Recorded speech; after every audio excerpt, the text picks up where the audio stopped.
Hello நண்பர்களே, எல்லாரும் எப்படி இருக்கீங்க? எல்லாரும் நல்லா இருக்கணும் கடவுளை வேண்டிக்கிட்டு இந்த வீடியோ நான் ஆரம்பிக்கிறேன். ரொம்ப நாள் கேப் விட்டுட்டேன். என்ன காரணம் அப்படின்னா, வீட்டில் கொஞ்சம் மாமியாருக்கு உடம்பு சரியில்லை. அவங்கள கவனிச்சிக்கிற ஒரு பொறுப்பு எனக்கு வந்தது. அதனால ஒரு 1.5 மாசமா ஹாஸ்பிட்டலில் வீடுமா அவங்க கண்டு ஹெல்ப் பண்ணிட்டு அதனால கேப்பு.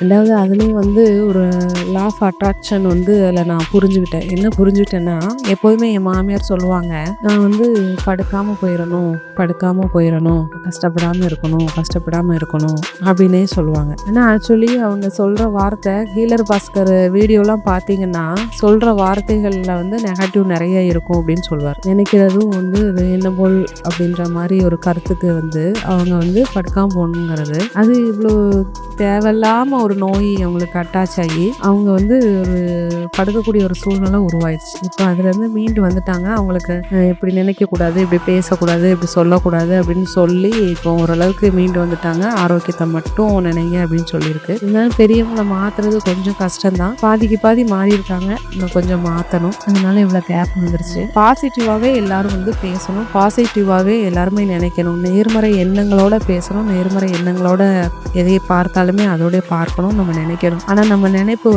டக்குன்னு அந்த அளவுக்கு போகாது, கொஞ்சம் லேட் ஆகும். லேட் ஆனாலும் அதை நம்ம டெய்லி அதை நினச்சிக்கிட்டே இருந்து பேசிக்கிட்டே இருந்து அப்படின்னா நமக்கு கொஞ்சம் மாற்றம் வரும். கண்டிப்பாக மாறிடுவோம். அதனால எல்லாரும் மாறதுக்கு ட்ரை பண்ணுங்க. நல்லது மட்டும் நினைங்க, நல்லதை மட்டும் பேசுங்க, நல்லது மட்டும் உங்களுக்கு நடக்கும். எண்ணம் போல் வாழ்க்கின்ற மாதிரி எல்லாருமே எதிரி கூட நல்லா இருக்கணும்னு நினைங்க, எல்லாருமே நல்லா இருக்கணும்னு நினைங்க, உங்களுக்கு நல்லது நடக்கும். கண்டிப்பாக அடுத்த வீடியோவில் நம்ம நல்ல நல்ல விஷயங்களை பார்ப்போம்.